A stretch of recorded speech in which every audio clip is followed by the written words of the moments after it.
میں یہ بتانا چاہ رہا تھا کہ ہم سماج کے اندر جائیں. سماج میں ایک اشارہ کیا تھا پہلے بھی کہ سماج کے مخصوص طبقے سے ہمارا تعلق نہیں رہتا. سیٹھ صاحب، صدر صاحب، سیکرٹری صاحب، خازن صاحب، صرف اتنوں تک محدود نہیں رہنا تعلقات میں. ہمارا تعلق سب سے زیادہ، سب سے مخلصانہ محلے کے غریب لوگوں سے ہونا چاہیے. محلے کے غریب لوگوں سے ہمارے اچھے تعلقات ہیں. وہ ہماری فوج ہے. اور سب سے بڑی بات میں آپ کو بتاتا ہوں، محلے کے 100 نوجوانوں کا ٹارگٹ بنوا آج سے. آپ کتنے؟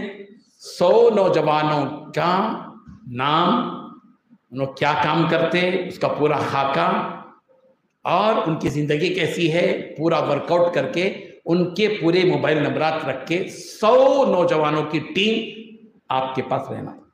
ہر کام میں وہ آپ کے ساتھ آنا انشاءاللہ. ذہن بنا کے کیا خالد، کیا خالد کیا کر رہے ہیں، دوستانے میں پوچھنا. کیا کرنا؟ دوستانے میں. ستار کہاں ہے یہاں تم بہت دن، فردوس خیریت سے 10 دن سے نہیں نظر آئے تم، کیا بات ہے؟ روزانہ ملتے تھے پہلے. محبت میں تنبیہ کرنا. محبت میں جب ایسا غصہ کرتے نا تو انہیں سمجھتا کیا امام صاحب کو میری کتنی فکر ہے، امام صاحب میرے سے کتنے کلوز ہیں. سب میں جا کے بولتا امام صاحب ہمارے سے کتنے کلوز ہیں، معلوم دوستانے میں بات کرے سب میرے سے بات کرتے. ہم جو گیپ ہے یہ گیپ ختم کرنا ہے اب انشاءاللہ.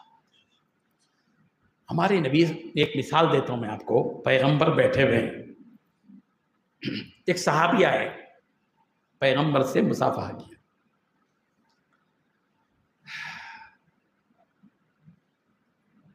مصافحہ کرتے ہی حضور صلی اللہ علیہ وسلم نے ان سے یہ پوچھا، کیا ہوا؟ پہلے تم میرے سے ملاقات کرتے تھے، مصافحہ کرتے تھے، ہوا کرتے تھے، اس وقت میں تمہارے ہاتھ بڑے نرم تھے، بہت نرم تھے. یہ اب تمہارے ہاتھ، اب جو مصافحہ کر رہے ہو تو تمہارے ہاتھوں میں گٹے آ گئے، سخت ہو گئے. کیا بات ہے؟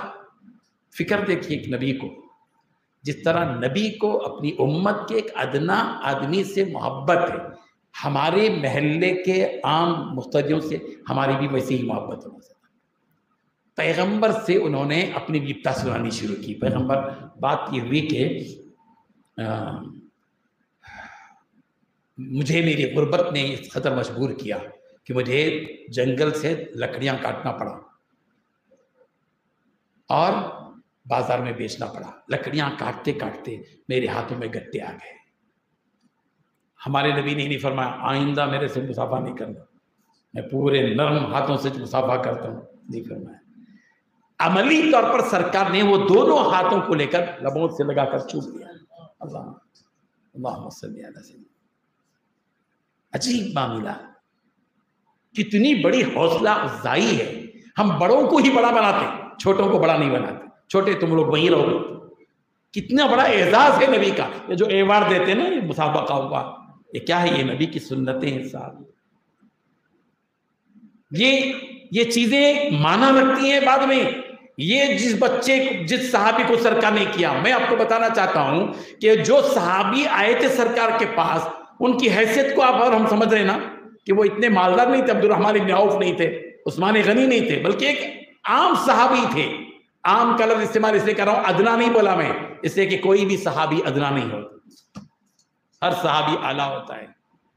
وہ بظاہر مادی اعتبار سے کوئی بڑے نہیں تھے، مگر نبی کو ان کے ہاتھوں کی نرمی کا پورا علم تھا. یعنی اتنا تعلق پیغمبر کا صحابہ کے ساتھ. اچھا، ایک سوال میں آپ سے کرتا ہوں. تاریخ کے انداز میں مدینے کے ماحول کو سامنے رکھ کر آپ جواب دیجیے.